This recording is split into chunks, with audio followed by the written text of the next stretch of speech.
नमस्कार, आज की डिबेट में आपका स्वागत है और मैं हूं आपके साथ प्रिया तिवारी। उत्तर प्रदेश के मुख्यमंत्री योगी आदित्यनाथ ने अपने दूसरे कार्यकाल के 100 दिन पूरे होने के मौके पर सरकार की उपलब्धियां गिनाई। इस दौरान योगी आदित्यनाथ ने कांग्रेस और सपा पर भी तंज कसा। उन्होंने कहा कि विधान परिषद चुनाव में बीजेपी ने 33 सीटों पर जीत हासिल की, विधान परिषद कांग्रेस मुक्त हो गई।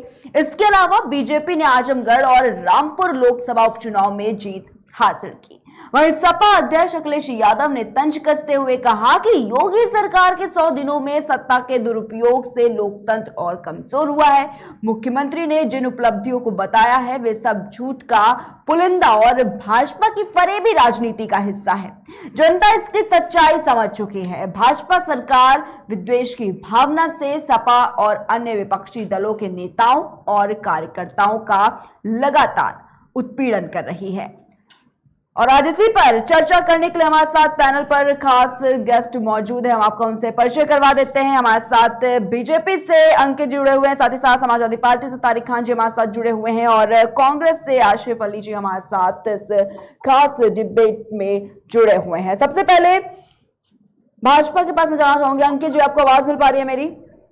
जी अंकित जी, जिस तरीके से योगी सरकार ने एक लक्ष्य सबसे पहले निर्धारित किया, 100 दिन का ये लक्ष्य था, जिसके बाद उपलब्धियां योगी सरकार ने गिनाई, लेकिन इस दौरान उन्होंने कई तरह के तंज जो है वो भी विपक्ष पर कसते नजर आए हैं। क्या कुछ कहना है आपका?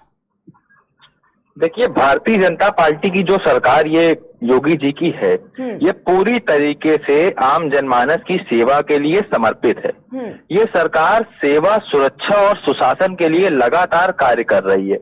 हमारा जो भारतीय जनता पार्टी का लोक कल्याण संकल्प पत्र था, उसमें 130 संकल्पों में से हमने 97 संकल्पों को पूरा किया है और 33 संकल्पों को और सरकार बहुत जल्द पूरा करने वाली है।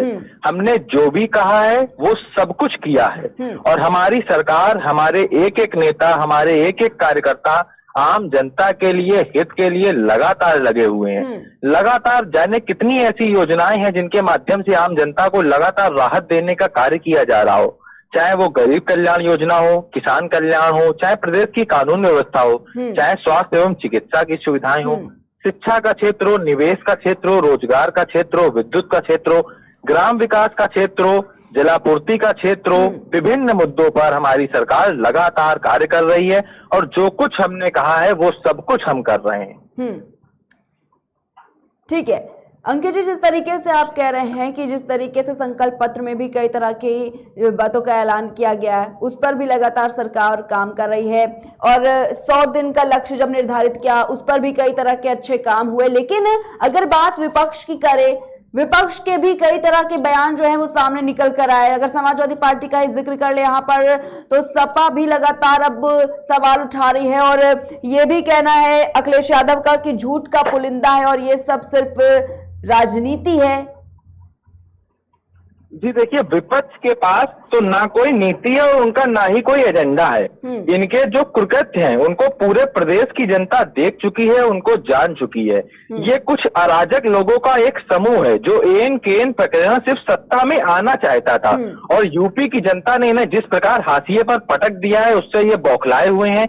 यूपी की जनता ने हम लोग को अपना स्नेहिल आशीर्वाद जिस प्रकार प्रदान किया था, उस तरीके से उसके आशीर्वाद पर खरा उतरने का लगातार भारतीय जनता पार्टी कार्य कर रही है और यही आशीर्वाद यूपी की जनता ने आजमगढ़ और रामपुर की सीट पर भी हम लोग को दिया है। उसके लिए भी हम लोग उस यूपी की जनता का हृदय से आभारी हैं और जो कुछ उन्होंने हमसे संकल्प लिया था उन सब संकल्पों को पूरा करने के लिए लगातार लगे हुए हैं। ठीक है अंकित जी, तारिक खान जी हमारे साथ जुड़े हुए हैं समाजवादी पार्टी से। तारिक खान जी, आवाज मिल पा रही है आपको? तारिक खान जी बताइए। जी, आवाज मिल रही है? जी, आवाज मिल रही है। तारिक खान जी, जिस तरीके से 100 दिन का लक्ष्य भारतीय जनता पार्टी ने हासिल किया, रखा और उसमें भी कई तरह के कामों का भी आपने सुना कि किस तरीके से अंकित जी भी यही बता रहे थे कि जो कई बड़े काम का ऐलान जब संकल्प पत्र में किया, वहीं जब 100 दिन का लक्ष्य रखा उसके बाद 100 दिन पूरे होने के मौके पर सरकार ने अपनी कई सारी उपलब्धियां गिनाई। लेकिन अगर विपक्ष की बात करें तो समाजवादी पार्टी भी यहाँ पर आगे आई और खुद अखिलेश यादव ने भी इसको बताया है कि ये सिर्फ झूठ का पुलिंदा है और ये सब सिर्फ राजनीति है। तारिक खान जी। देखिए अभी जो भाजपा के प्रवक्ता बोल रहे थे, उन्होंने बताया कई विभाग उन्होंने गिनाए, जैसे स्वास्थ्य जी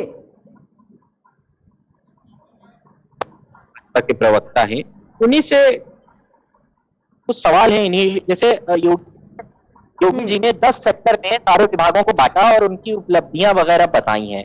तो इसी में एक इन्होंने टूरिज्म एक विभाग टाइप का बनाया, या टूरिज्म कह दिया एक सेक्टर,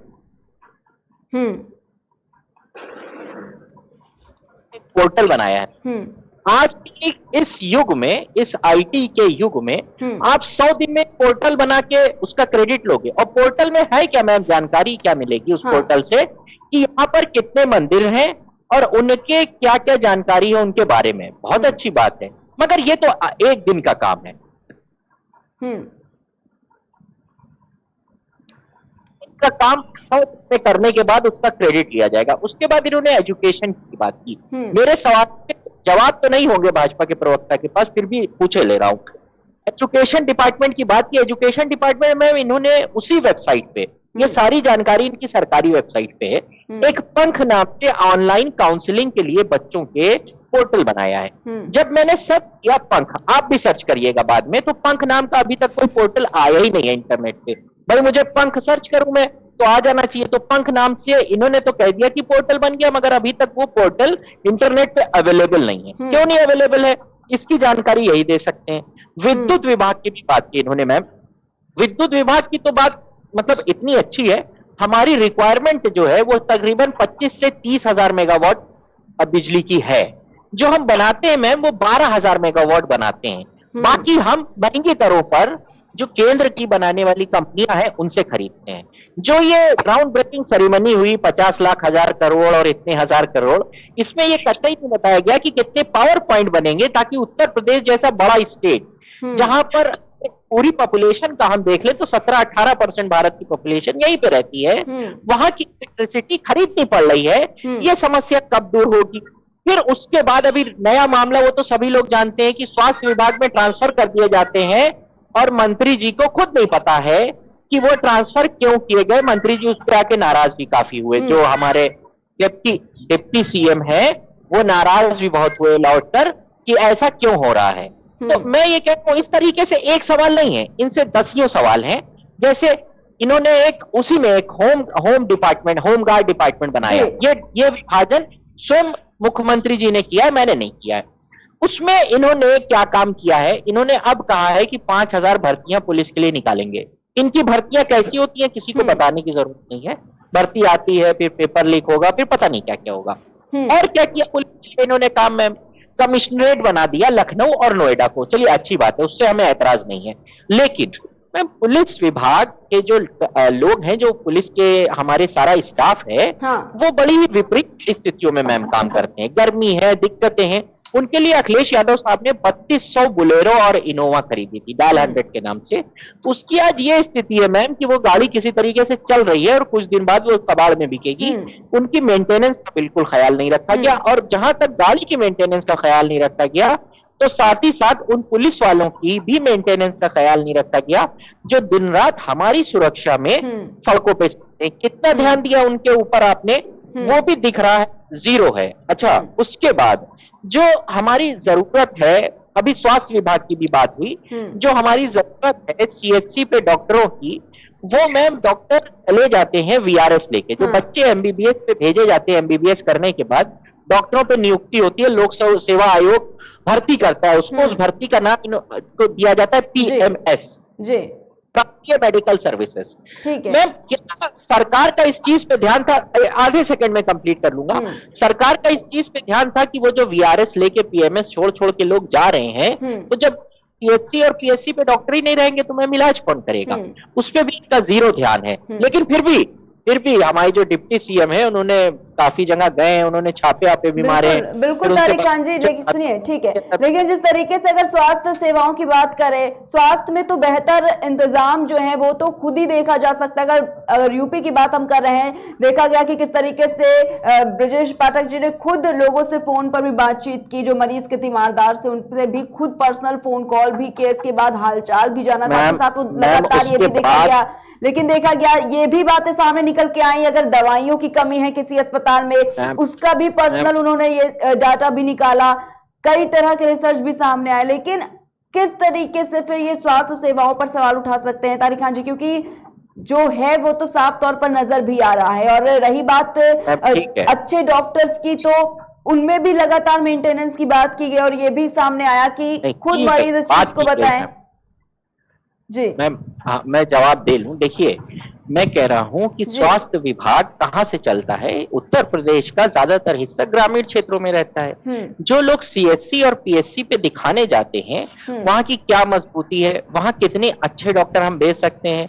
मैंने ये समझाने की कोशिश की है कि वहां पर अच्छे डॉक्टर इसलिए नहीं रुकते हैं क्योंकि सरकार का जो पैकेज है वो बहुत अच्छा नहीं है। अब कहेंगे, ये हमारे ही ऊपर आरोप लगा देंगे, भाई 10 साल से तो आप ही, अब 100 दिन का आप आंकड़ा बता रहे हो, आपको 5 साल 100 दिन का बताना चाहिए। हमें तो पब्लिक ने रिजेक्ट ही किया है, अब कहोगे आपको रिजेक्ट कर दिया, आप क्यों पूछ रहे हो? तो विपक्ष को पूछने का अधिकार संविधान से मिलता है, इसलिए हम पूछ रहे हैं। तो मैम ये कह रहा हूं मैं कि अगर ब्रिजेश पाठक साहब काम कर रहे हैं तो क्या इससे पहले स्वास्थ्य विभाग ने बिल्कुल काम नहीं किया था? अगर भाजपा ये मान ले कि हमने उस 5 साल में काम नहीं किया था, अब कर रहे हैं, तो हम ब्रिजेश पाठक के इस काम की जितनी भी हो सकेगी सराहना करेंगे। मगर ये मान ले कि तब नहीं किया था, वो 5 साल में कोई काम नहीं किया था, अब करना शुरू किया है स्वास्थ्य विभाग में काम, ताकि उसमें, क्योंकि सबसे अहम विभाग है वो, सबसे अहम विभाग है। ठीक है तारिक खान जी, आऊंगे आपके पास। हमारे साथ कांग्रेस से आशिफ अली भी जुड़े हुए हैं। आशिफ अली जी, आवाज मिल पा रही है आपको मेरी? जी मैडम, आ रही है। आशिफ अली जी, देखिए जिस तरीके से ये 100 दिन का लक्ष्य रखा गया, उसके बाद सीएम योगी आदित्यनाथ का भी बयान सामने आया जिसमें उन्होंने ये कहा है कि विधान परिषद चुनाव में बीजेपी ने 33 सीटों पर जीत हासिल की। साथ में ये भी कहा कि विधान परिषद कांग्रेस मुक्त हो गई है। देखिए मैडम, कांग्रेस ना विधान परिषद मुक्त हुई है, ना कांग्रेस प्रतिशत मुक्त हुई है, और ना ही देश। ये तो भाजपा का जो सपना है ये कांग्रेस मुक्त करने का, ये कभी साकार नहीं होगा। हालांकि इनका रहा विकास का मामला, तो विकास जनता भी देख रही है और विपक्षी पार्टियां भी देख रही हैं कि इन्होंने कितना विकास किया है। 100 दिन नहीं, इन्होंने 5 साल 100 दिन में कितना विकास किया है ये भी जनता ने देखा। इन्होंने इतना विकास किया कि 5 साल 100 दिन में अभी तक किसी युवा को नौकरी नहीं मिली।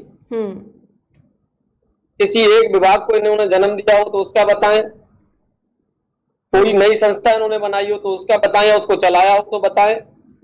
इन्होंने 5 किलो राशन, गरीब जनता को 5 किलो राशन देकर जनता को अपाहिज किया है और 50 करोड़ का विधायक खरीदने का काम किया है। ये विकास हो रहा है, ये भाजपा का विकास है। लेकिन आशिफ अली जी, क्योंकि देखा जाए तो ये बात भी कल सामने निकल कर आई है कि हमने 130 संकल्प पत्र लिए थे, जिसमें 130 संकल्पों की बात की गई थी, जिसमें से 97 संकल्प जो हैं वो बीजेपी ने पूरे किए हैं। दिखा दे बीजेपी कितने पूरे किए हैं। सब इनका डॉक्यूमेंट्स में, कागजों में सब पूरा होता है मैडम। कागजों में ये 97 कह रहे हैं, मैं 9700 मान सकता हूँ क्योंकि इनका कागजों में सब पूरा होता है, लेकिन ग्राउंड लेवल पर कुछ नहीं होता।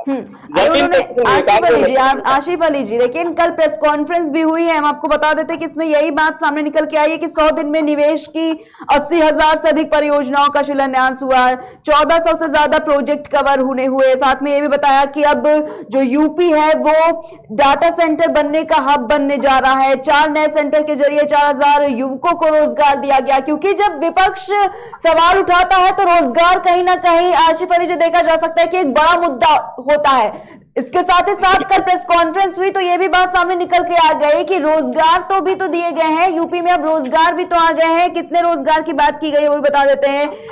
जिस तरीके से 4000 युवकों को रोजगार देने की बात की गई, कागजों में मैडम, सिर्फ कागजों में, प्रेस कॉन्फ्रेंस में, हकीकत में कुछ नहीं है। ठीक है, ठीक है जी। अच्छा योजना लाए, अग्निपथ योजना, ग्रेजुएट युवा बेचारा 4 साल नौकरी करेगा, ये अनपढ़ होकर 5 साल होंगे, उसके बाद जो युवा रिटायर होगा वो इनके बंगले का चपरासी बनेगा। ये रोजगार है।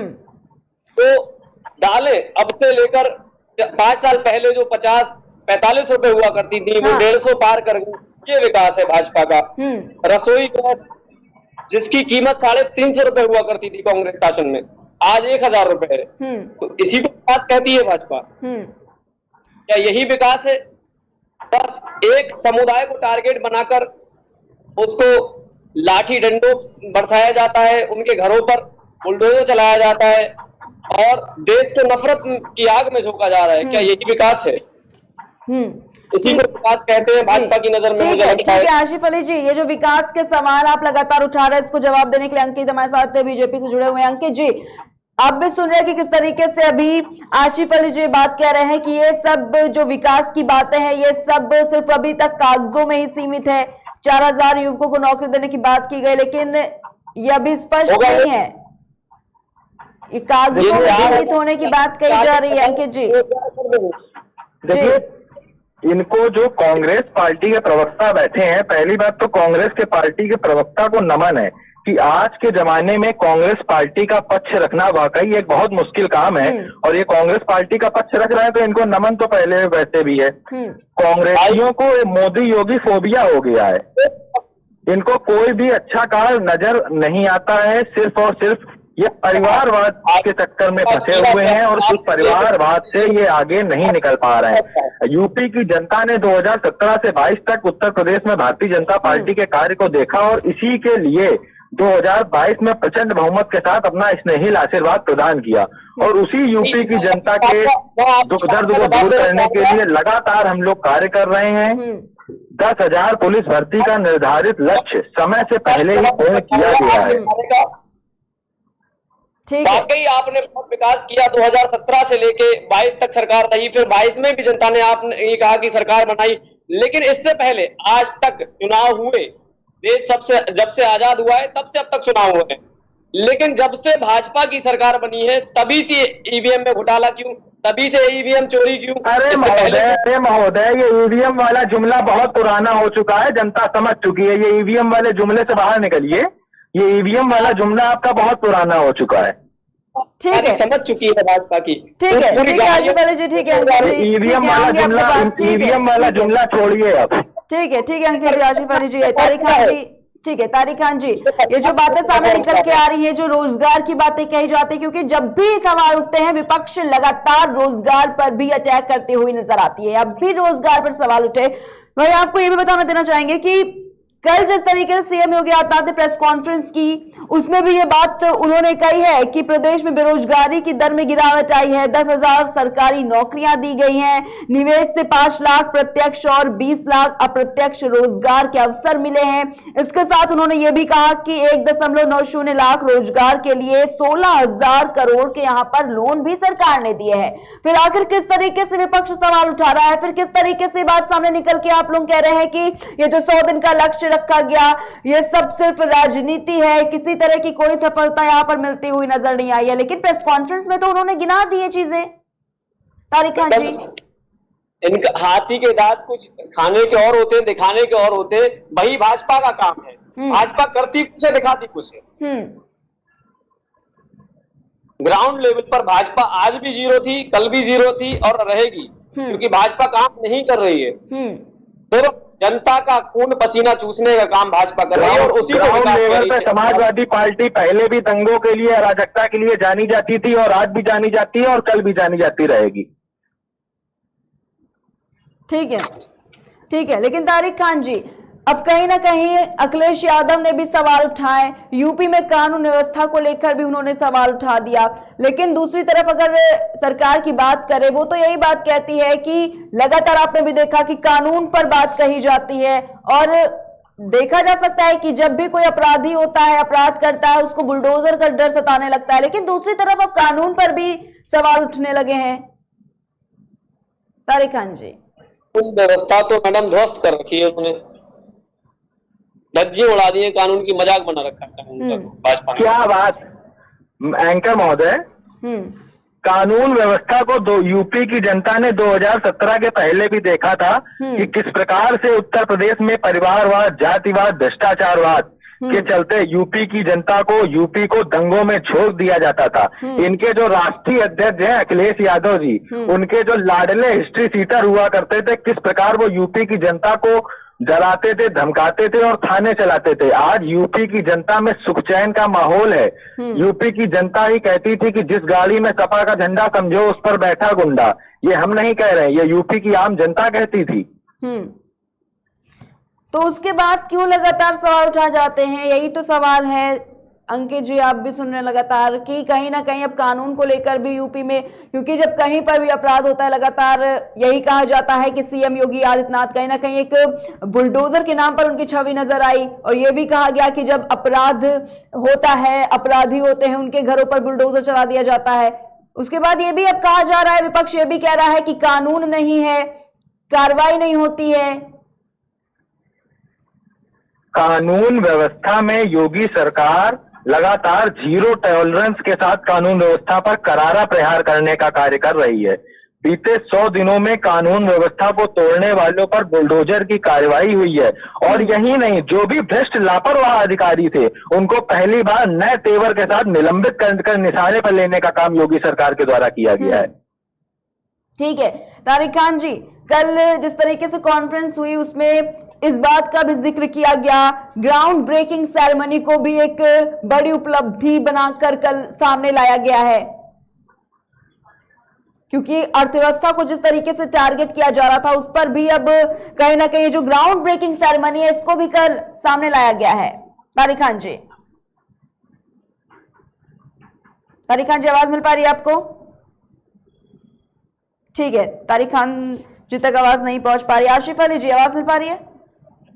जी मुझे आवाज आ रही है। आशिफ अली जी, अगर बात करें ग्राउंड ब्रेकिंग सेरेमनी जिस तरीके से यूपी में हुई, अब इसको भी कहीं ना कहीं एक बड़ी सफलता बता रही है सरकार, और यह भी कहा जा रहा है कि अगर ये सब सफलताएं नहीं है तो किस तरीके से सरकार जो है वो अपने कार्यकाल में विफल हो रही है, क्योंकि उन्होंने तो कई बड़ी चीजें की हैं, और इससे जिस तरीके से ग्राउंड ब्रेकिंग सेरेमनी का जिक्र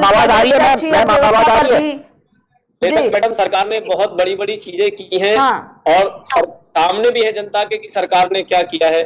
चुनाव स्टार्ट हुआ 2022 का, माननीय मुख्यमंत्री जी ने 20 और 80 का चुनाव कह दिया कि 20% 80 का मुकाबला है। ये उपलब्धियां हैं बड़ी बड़ी। और कहीं भी कोई दंगा फसाद हुआ, किसी भी कोई भी निकल आया, कहीं मुस्लिम या हिंदू निकल आया तो उसको सजा ना देकर के, दोषी ना कह करके उसको धर्म से जोड़ दिया जाता है। ये उपलब्धियां हैं। तो यही हो रहा है देश में और प्रदेश में। सिर्फ भाजपा धर्म को टारगेट करके अपनी रोटियां सेक रही है, और आपस का जो भाईचारा हम लोगों को बना हुआ है जनता के अंदर, उसको खत्म करने का काम भाजपा कर रही है। भाजपा अपनी जी जनता में फूट डाल रही है। जी तारिक खान जी, मेरी आवाज आ रही है ना? जी तारिक खान जी, अच्छा चलिए ठीक है, ठीक, बस यही कंफर्म कर। मैं बोलूं क्या? छोटे से छोटे व्यवसाय पर टैक्स लगाकर गरीब के मुंह से निवाला छीना जा रहा है। अगर भाजपा इसको विकास कहती है तो वाकई भाजपा की नजर में ये विकास है। 50-50 करोड़ में विधायक खरीदे जा रहे हैं, दूसरों की सरकारें गिराई जा रही हैं। अगर भाजपा इसको विकास कहती है तो भाजपा की नजर में ये विकास है। भाजपा की नजर में ये विकास नहीं है। जनता को कोई फायदा अगर इससे पहुंचा हो तो बताएं। विधायक निधि बढ़ रही है, सांसद निधि बढ़ रही है, विधायकों की सैलरी बढ़ रही है, सांसदों की बढ़ रही है, जनता का क्या बढ़ रहा है? 5 किलो राशन देकर आप जनता को ये समझ रहे हैं कि हमने बहुत राहत दे दी। ठीक है आशिफ अली जी। तारिक खान जी, आपके पास आना चाहूंगी। तारिक खान जी, आवाज मिल पा रही है आपको? जी आ रही है। तारिक खान जी, देखिए कल जिस तरीके से कॉन्फ्रेंस हुई उसमें जो जिक्र किए गए हैं उसमें आपको ये बताना चाहूंगी 3 महीने मुफ्त राशन बढ़ा, इसकी योजना का जिक्र किया गया। साथ ही साथ 30 मिनट लंच ब्रेक का निर्देश जो सरकारी दफ्तर में होता है इसका ऐलान किया गया। माफियाओं पर नकेल कसने की कल बात कही गई। धार्मिक स्थलों पर लाउड स्पीकर पर सख्ती की बात बताई गई। 40,000 पुलिस जवानों की भर्ती को मंजूरी मिल गई, इसका जिक्र किया। रोजगार को लेकर सरकार किस तरह से एक्शन में है इसका जिक्र किया गया। ग्राउंड ब्रेकिंग सेरेमनी का जिक्र किया गया। किसानों को 1 लाख सोलर पंप का भी जिक्र कल कॉन्फ्रेंस में हुआ। पुरोहित कल्याण बोर्ड का, ऐसे कई बड़े ऐलान जो है वो किए गए हैं। फिर आखिर क्यों सवाल उठाए जा रहे हैं? लगातार कल जिस तरीके से कई बड़ी उपलब्धियों को गिनाया, और अभी हम आपको वही बता रहे थे कि किस तरीके से ये जो बड़ी उपलब्धियां हैं कल वो सरकार गिना रही थी अपनी, लेकिन अखिलेश यादव भी यही बात करते हुए नजर आए कि ये सब राजनीति है। फिर ये जो रिपोर्ट कार्ड एक तैयार किया गया है वो फिर क्या है सरकार का? मैम ये रिपोर्ट कार्ड जो है अभी 16,000 जो ऋण बांटा गया है उसकी बात कर रहा हूँ मैम। देखिए यहाँ पर समझने वाली बात है, पूरे हिंदुस्तान में एमएसएमई जो इंडस्ट्री है बहुत रीढ़ की हड्डी है हिंदुस्तान की एमएसएमई, तो वो लघु उद्योग जिनको कहते हैं हम, उनका जो पूरा लोन का स्ट्रक्चर है मैम, वो 4-5 लाख करोड़ का लोन उनको बांटा जाता है। 4-5 लाख करोड़ में 16,000 करोड़ क्या वैल्यू रखता है? जो उसमें सबसे आगे वाले स्टेट हैं जहां सबसे ज्यादा एमएसएमई को लोन दिया जाता है, उसमें तमिलनाडु है, उसमें महाराष्ट्र है, उसमें आंध्र प्रदेश है, उसमें कर्नाटका है, उसमें केरला है। मैं ये कह रहा हूं विपक्ष का काम ही है ये सवाल उठाना। जरूर आपने 16,000 करोड़ रुपए बांटे हैं ऋण के रूप में, लेकिन वो बहुत कम है क्योंकि इन स्टेटों में इतना ज्यादा ऋण दिया जाता है जिससे इंडस्ट्रियलाइजेशन बढ़ता है। अब उस पर एक सवाल और भाजपा कर सकती है कि वो समुद्र के किनारे हैं स्टेट मैम, समुद्र के किनारे अब ड्राई पोर्ट बनने लगे हैं। उत्तर प्रदेश में भी ड्राई पोर्ट है, वो बिल्कुल जो नदी के किनारे पोर्ट होता है वैसे ही काम करता है। फिर अब यहाँ एक और सवाल बनता है कि आपने ओडीओपी लेके आए, वन डिस्ट्रिक्ट वन प्रोडक्ट, इतनी योजनाएं लेके आए, इसके बाद भी जो हमारा शेयर है और राज्यों के बनिस्बत वो इतना कम है। आपको 5 साल मिल चुके हैं, ऐसा तो नहीं है कि यही 100 दिन मिले थे।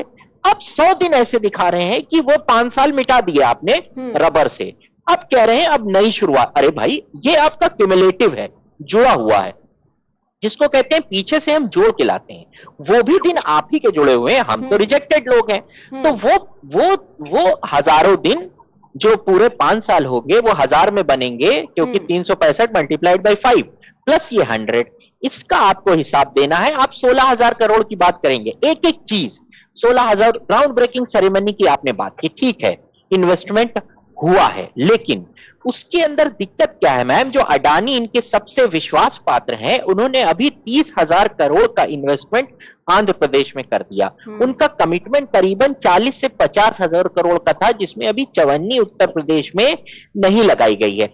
क्या सरकार ये पूछेगी कि अडानी साहब ने अभी तक जितना कमिटमेंट किया था वो उत्तर प्रदेश में पैसा क्यों नहीं लगाया? कमिटमेंट अंबानी साहब ने भी किया था, अडानी साहब ने भी किया था, और जितने बिरला साहब ने भी किया था। तो वो ग्राउंड ब्रेकिंग सेरेमनी हो गई, उससे पहले मेन समिट हुआ था। समिट में 3 ग्राउंड ब्रेकिंग सेरेमनी कर चुके मैम। एक 60,000 करोड़ का इन्होंने बताया कि शिलान्यास, चलिए शिलान्यास हो गया, हम फिर वेट करेंगे कि वो 2-3 साल में जो आपने शिलान्यास किया है वो इंडस्ट्री काम करने लगे तो एम्प्लॉयमेंट ऊपर चला जाए। अब एम्प्लॉयमेंट रेट पे आ जाते हैं मैम।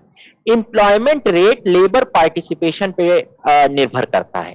लेबर फोर्स हमारे स्टेट का 14-16 करोड़ है, और लेबर फोर्स पार्टिसिपेशन मतलब कि उन लेबरों में से, जो लेबर फोर्स होता है जो 15 साल से ऊपर के लोग होते हैं, उनमें से कितने लोग नौकरी मांगने आते हैं, कितने को मिलती है और कितने को नहीं मिलती है। तो वो हो गए एम्प्लॉयड लोग और अनएम्प्लॉयड लोग हो गए। तो एम्प्लॉयड और अनएम्प्लॉयड लोग, जब लेबर फोर्स बढ़ रहा है और लेबर फोर्स पार्टिसिपेशन घट रहा है, मतलब वो लोग नौकरी मांगने के इच्छुक ही नहीं है। ये मैं नहीं कह रहा हूं मैम, ये सीएमईआई जो सरकारी संस्था है जो इन डेटा को रिलीज करती है, ये वो कह रहे हैं। इन सब सवालों के जवाब भारतीय जनता पार्टी के पास नहीं है। इसके बाद जब इनके जवाब नहीं होते हैं मैम, तो वो चले जाते हैं दूसरी बातों पर। अब दूसरी बात क्या है? दूसरी बात उनकी रहती है कि हमारा लॉ एंड ऑर्डर बहुत अच्छा है, हमारा ये अच्छा है, जीरो टॉलरेंस है। अभी भारतीय जनता पार्टी के गौतम एक विधायक हैं, उन्होंने किस तरीके से एक दरोगा का, शायद भारतीय जनता पार्टी के हमारे जो प्रवक्ता है उन्होंने सुना होगा, उन्होंने उसको कितनी अभद्र भाषा का इस्तेमाल किया और 2 बातें उन्होंने कही। उन्होंने कहा तुमने 1,500 रुपया रिश्वत ले ली, इसका मतलब यह है कि आपकी जो जीरो टॉलरेंस की नीति थी उसको आपके खुद के विधायक रिजेक्ट कर रहे हैं। पहला सवाल। दूसरा सवाल ये कि उस विधायक ने उस दरोगा को कहा कि जूता निकाल के मारूंगा मैम, ये बड़ी अजीब बात है, और उसको गालियां भी दी गंदी गंदी। इसके बाद क्या कहेंगे कि ये विधायक के बारे में अपने क्या कहेंगे? एक तो वो उनके ऊपर आरोप भी लगा रहा है कि आप घूस ले रहे हो। पहली बात तो ये विधायक ने ये आरोप लगाया कि आप पैसे ले रहे हो, आपने 1,500 रुपए, उससे किसी काम की कोई चरित्र प्रमाण पत्र, वो ऑडियो बहुत ज्यादा वायरल हो रहा है, अभी मैंने भी सुना। तो मैं कह रहा हूं कि आपके खुद के विधायक ऐसा काम कर रहे हैं। और एक बात लॉ एंड ऑर्डर की, अभी कानपुर में 2 लोगों की, दंपतियों की मौत हो गई, उनका मर्डर कर दिया गया कल। बलरामपुर में परसों या कल एक भट्टा व्यापारी हैं, उनकी गर्दन काट के उनको मार डाला गया। मैम आप लॉ एंड ऑर्डर की हमेशा बात करते हो, लेकिन लॉ एंड ऑर्डर आपका बड़ा स्पेसिफिक रहता है, कुछ चुनिंदा लोगों के लिए रहता है। आप लॉ एंड ऑर्डर की बात करोगे वो सब पे लागू होना चाहिए। अगर वाकई में पुलिस का इतना ज्यादा खौफ है तो ये जो क्राइम रेट है, मैं क्राइम की बात कर रहा हूं, लॉ एंड ऑर्डर का मतलब क्या है, क्राइम भी कंट्रोल होना चाहिए। क्यों? क्योंकि जो लोग क्राइम कर रहे हैं उनको जब डर हो जाएगा मैम कि कानून सख्त है, तो वो क्राइम करना कम कर देंगे। पुलिस की सख्ती की जो इंटेंशन होता है वो यही होता है। तो क्या क्राइम रेट कम हो गया उत्तर प्रदेश में? रोज आप किसी भी स्टेट चैनल को उठा के देख लीजिए मैम, कम से कम 10 बातें बताई जाती हैं कि यहाँ उनको याद कैसे रखा जाए ये भी बड़ा मुश्किल है, कि यहाँ ये महिला को मार दिया गया, यहाँ 2 दंपत्ति थे। लेकिन अभी रिसेंट मैंने सुना कि कानपुर में और वहां पर, तो जब आपकी पुलिस इतनी ज्यादा मजबूत है उसके बावजूद भी जो क्राइम रेट है वो बढ़ता जा रहा है, इसकी वजह क्या है? क्या वजह है? ठीक है इसको कैसे जस्टिफाई कराएं? इसी का जवाब ले लेते हैं अंकित जी से। अंकित जी अभी लगातार सुन रहे हैं तारिक खान जी को, लेकिन जिस तरीके से तारिक खान जी बात अपनी रख रहे हैं कि जो जीरो टॉलरेंस नीति है सरकार की या कानून व्यवस्था की बात करती है, लेकिन आए दिन ये जो बड़ी बड़ी घटनाएं सामने निकल कर आती हैं, इन पर क्यों सरकार रोक नहीं लगा पा रही है?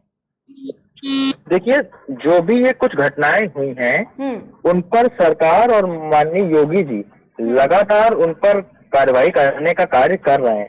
इसी का प्रमाण है कि जो भी 100 दिनों में कानून व्यवस्था जिन लोगों ने भी तोड़ी है उनके ऊपर बुलडोजर की कार्रवाई करी गई है। जो भ्रष्ट और लापरवाह अधिकारी भी हैं उनको भी नए तेवर के साथ निलंबित करने का कार्य महाराज योगी जी ने किया है। 2017 के बाद कानून व्यवस्था प्राथमिकता पर है। महिलाओं की सुरक्षा के लिए पुलिस की पैदल गश्त पर जोर दिया गया है। प्रदेश में पहली बार ऐसा हुआ है कि एसपी से लेकर थानेदार और थानेदार से लेकर सिपाही तक इलाके में गश्त में निकले हैं। नए तेवर के साथ अपराध को लेकर जीरो टॉलरेंस कर रहे हैं। एंटी रोमियो स्क्वाड की शुरुआत पर और तेजी लाई गई है। गोवंश की तस्करी के रोकने के मद्देनजर प्रदेश में सबसे पहले अवैध बूचड़ खानों को बंद करने का कार्य किया गया है। देखिए, यूपी की जनता ने एंकर महोदय 2017 के पहले का भी यूपी देखा है कि किस प्रकार दंगे और अराजकता के लिए ये जाना जाता था। यूपी का आदमी कहीं बाहर जाता था तो बताने में शर्माता था कि मैं उस उत्तर प्रदेश से आता हूँ। आदमी को अपनी पहचान का संकट था बाहर बताने में। जिस प्रकार से ये लोग समाजवादी पार्टी के कुछ लोग यूपी की जनता को लूटने का कार्य करते थे, यूपी की जनता स्वयं जानती है। यूपी की जनता कहती थी कि जिस गाड़ी में लगा सपा का झंडा समझो उस पर बैठा गुंडा। ठीक है अंकित जी, लेकिन अब जिस तरीके से ये 100 दिन की हम लोग बात कर रहे हैं, 100 दिन की उपलब्धियों के बारे में, इसी पर एक सवाल आपसे लेना चाहूंगी, जवाब चाहूंगी सवाल का, कि ये जो कई सारे वादे जो किए गए थे संकल्प पत्र, उसमें ये भी बात कही गई थी कि सिटी बस सेवा के लिए ऐप विकसित किया जाएगा, लेकिन इसका काम भी अभी तक अधूरा है। साथ ही साथ 14 शहरों में इलेक्ट्रिक बसों की जो संख्या है उसको 2 गुना कर दिया जाएगा।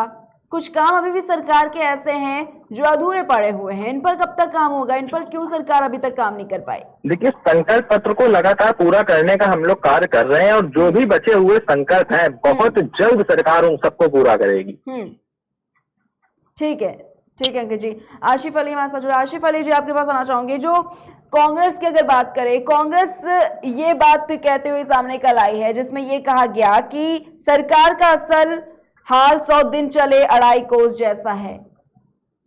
बिल्कुल। देखिए मैडम, ये जो अपनी उपलब्धियां गिना रहे हैं, ये जनता का वाकई भला चाहते हैं तो ये कम करें महंगाई, ये रसोई गैस के दाम कम करें, डीजल पेट्रोल के दाम कम करें, ये अन्य खाद्य पदार्थों के दाम कम करें, जो बिजली का यूनिट इन्होंने बहुत ज्यादा महंगा कर रखा है ये उसको कम करें। पहले तो इन्होंने, हम लोगों ने जैसे कहा था कि अगर कांग्रेस सरकार आई उत्तर प्रदेश में तो बकाया जो है वो माफ करेंगे, बाकी का हाफ करेंगे। इन्होंने उस पर तो ये कहा कि हम 400 फ्री देंगे, ये फ्री करेंगे। ये तो और उससे ज्यादा लूटने का काम कर रहे हैं। इन्होंने बिजली का यूनिट बढ़ा दिया, इन्होंने बिजली बिल बढ़ा दिए बहुत ज्यादा। एक गरीब व्यक्ति का जिसका 50 रुपए से 200 रुपए का बिल आता था, आज उसका 2,000 का बिल आ रहा है। ये क्या कर रहे हैं काम जनता के हित में? ये जनता के खून और पसीने की कमाई को लूटना चाह रहे हैं, उसका काम कर रहे हैं। तो ठीक है तारिक खान जी, आपके पास आना चाहूंगी। तारिक खान जी, सीएम योगी आदित्यनाथ ने भी कल यही बात कह दी कि पीएम मोदी के नेतृत्व में अब हर रोज एक नया कीर्तिमान जो है वो स्थापित हो रहा है। क्या लगता है आपको, ये जो कीर्तिमान की बात कही गई है, कई कीर्तिमान योजनाओं का जिक्र किया गया, हर रोज की बात कही जा रही है कि हर रोज एक नया और एक बड़ा कीर्तिमान जो है वो साफ तौर पर अब जनता भी देख रही है, और कहीं ना कहीं यही वजह भी रही है कि जो चुनाव था विधान परिषद में उसमें भी 33 सीटों पर जीत हासिल की। तो ये सब कहीं ना कहीं अगर जनता खुश है सरकार से तो यही वजह है ना कि जीत लगातार भारतीय जनता पार्टी की हो रही है। तारिक खान जी।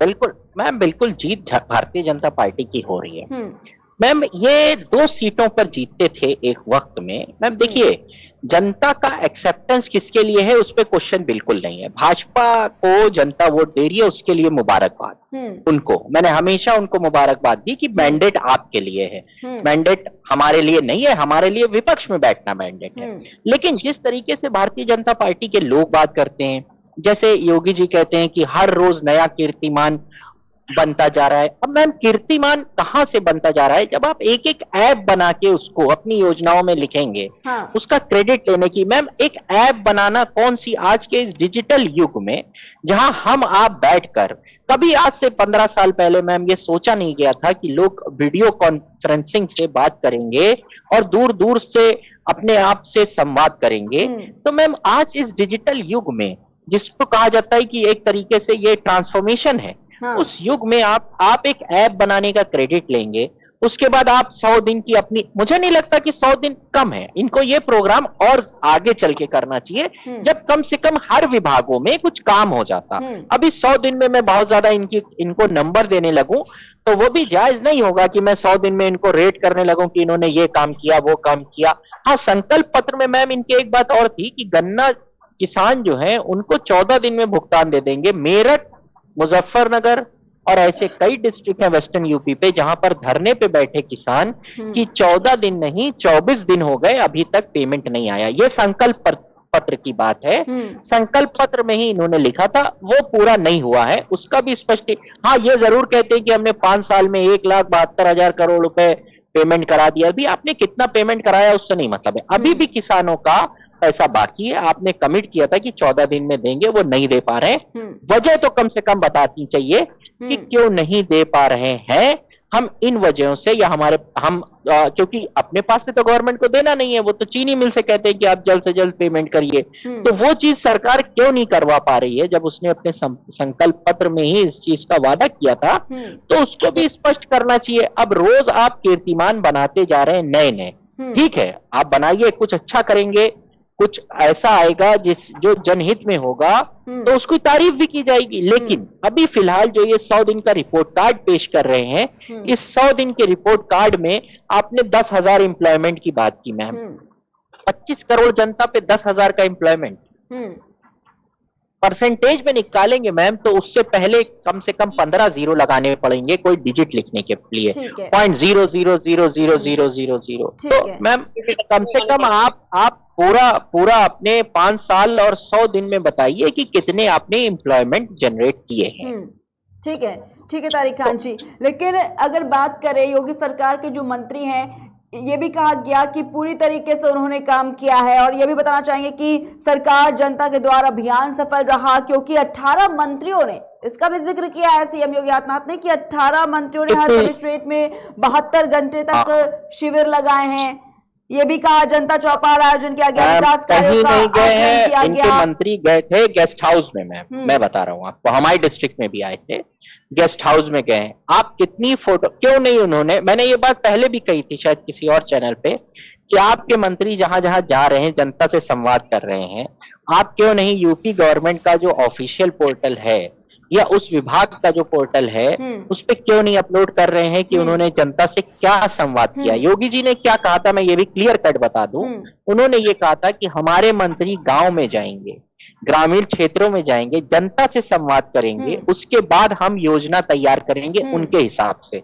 स्टेप अच्छा था, स्टेप तारीफ करने वाला था, लेकिन कितने 18 मंत्री आपके कितनी जगह गए होंगे, कितने डिस्ट्रिक्ट में गए होंगे, कितने ब्लॉकों में गए होंगे, कितनी ग्राम पंचायतों में गए होंगे। इतना बड़ा स्टेट उत्तर प्रदेश जहां 402 विधानसभा है, 72-75 जिले हैं मैम, वो छोटी जगह नहीं है। तो क्या आपने 18 मंत्री लगाकर कम लोगों को नहीं लगाया कि इतने कम लोग चले जाएंगे, लोगों से संवाद भी कराए 100 दिन में, उस हिसाब से आपने कार्य योजना भी तैयार कर दी, उसमें छोटी छोटी चीज जैसे पंख पोर्टल बना दिया और एक जो टेम्पल्स की जानकारी के बारे में पोर्टल बना दिया, उसका क्रेडिट लेने के लिए कि हाँ हमने इतना काम कर दिया। पोर्टल बनाना कौन सा काम है, आपने क्यों मेंशन किया उस चीज को वहां? हाँ आपने ग्राउंड ब्रेकिंग सेरेमनी की, उसको मेंशन करिए, मेंशन करने वाली बात है। पोर्टल बनाना कौन सा मेंशन करने वाली बात है? ठीक है तारिक खान जी। अंकित जी आपसे आखिर जवाब लेना चाहूंगे इन सब पर, क्योंकि जिस तरीके से लगातार तारिक खान जी भी कई तरह के सवाल उठा रहे हैं, आसिफ अली भी हमारे साथ जुड़े हुए, वो भी कई तरह की बातें जो हैं वो सरकार पर कह रहे हैं। आपका क्या कुछ जवाब है अंकित जी? देखिए, उत्तर प्रदेश की भारतीय जनता पार्टी, जो मैंने आपके कहा, जो भारतीय जनता पार्टी की योगी जी की सरकार है, वो लगातार सेवा, सुरक्षा और सुशासन को लेकर ही यूपी की जनता के लिए समर्पित है। हमने वो भी दिन देखे थे कि उत्तर प्रदेश की सरकार और उत्तर प्रदेश के मंत्री किस प्रकार से एसी कमरों में बैठकर सरकारें चलाया करते थे। आज उत्तर प्रदेश के मंत्री ग्रामीण क्षेत्रों में गए हैं और इसका प्रसारण आपके चैनल के माध्यम से ही यूपी की जनता ने देखा है। पहले 2018 में हमने अपने स्थापना दिवस पर एक जनपद एक उत्पाद योजना लागू की थी। उस समय यही विपक्ष कहता था कि क्या होगा क्या होगा। प्रदेश सरकार द्वारा जो कानून व्यवस्था एक अच्छी हुई है, इसके बाद आज उसके एक जनपद एक उत्पाद योजना के परिणाम हम सबके सामने हैं। ओडीओपी ने प्रदेश को एक्सपोर्ट का एक हब बनाने का कार्य किया है। सभी त्योहार शांतिपूर्ण ढंग से प्रदेश में हुए हैं। ठीक है, चाहे रामनवमी हो, चाहे ईद की, चाहे नवाज हो, चाहे कोई भी कार्यक्रम हो। आज कार्यक्रम सड़क पर नहीं होते हैं, बड़े पैमाने पर अपराधियों को सजा दिलाने का कार्य यूपी की योगी सरकार ने किया है। हमने ये भी दिन देखे थे मैम कि प्रदेश में दशकों बाद औद्योगिक वातावरण देखने को मिला। पहले क्या होता था, निवेशक निवेश भी करना चाहता था तो इस अराजकता के कारण निवेश नहीं कर पाता था। ठीक है, आज जो रोजगार हो रहा है उसकी संभावनाओं को एक नई ऊंचाइयां प्रदान की गई हैं और इसी प्रकार लगातार रोजगार देने का काम यूपी की समस्त जनता को, जो सबका साथ, सबका विकास, सबका विश्वास को मूल मंत्र जो है, इसी मूल मंत्र को आत्मसात करते हुए भारतीय जनता पार्टी की योगी सरकार लगातार आम जनता के लिए समर्पित है और जो हमने कहा था वो किया है और वो करेंगे। ठीक है अंकित जी, बहुत बहुत शुक्रिया आपका हमारे साथ जुड़ने के लिए। तो आज के इस खास डिबेट में आप सभी का बहुत बहुत शुक्रिया। हमारे साथ भाजपा से अंकित जी जुड़े हुए थे, समाजवादी पार्टी से तारिक खान जी जुड़े हुए थे, वही कांग्रेस से हमारे साथ आसिफ अली जी जुड़े हुए थे। बहुत बहुत शुक्रिया आपका हमारे साथ इस खास डिबेट में जुड़ने के लिए। तो आपको बताना चाहेंगे कि उत्तर प्रदेश के मुख्यमंत्री योगी आदित्यनाथ ने अपने दूसरे कार्यकाल के 100 दिन पूरे होने के मौके पर सरकार की उपलब्धियां गिनाई। आज इसी पर चर्चा हुई। आपने भी देखा कि किस तरीके से अपना पक्ष रखा है भारतीय जनता पार्टी ने, और वहीं जो विपक्ष पार्टी हमारे साथ जुड़े हुए थे वो किस तरीके से बता रही थी कि कितनी जो नाकामियां हैं वो सामने निकल कर आ रही है। आपको बता दें कि इस दौरान कल योगी आदित्यनाथ ने भी कांग्रेस और सपा पर तंज कसते नजर आए। उन्होंने ये भी कहा कि विधान परिषद चुनाव में बीजेपी ने 33 सीटों पर जीत हासिल की, विधान परिषद कांग्रेस मुक्त हो गया, और इसके अलावा बीजेपी ने आजमगढ़ और रामपुर लोकसभा उपचुनाव में भी जीत हासिल की। और सपा अध्यक्ष अखिलेश यादव की अगर यहाँ पर बात करें तो उन्होंने भी आज तंज कसते हुए कहा है कि योगी सरकार के 100 दिनों में सत्ता के दुरुपयोग से लोकतंत्र जो था वो बहुत ही ज्यादा कमजोर नजर आया है। फिलहाल के बस इतना ही। हम फिर हाजिर होंगे एक नए मुद्दे के साथ, तब तक के लिए देखते रहिए KKT न्यूज।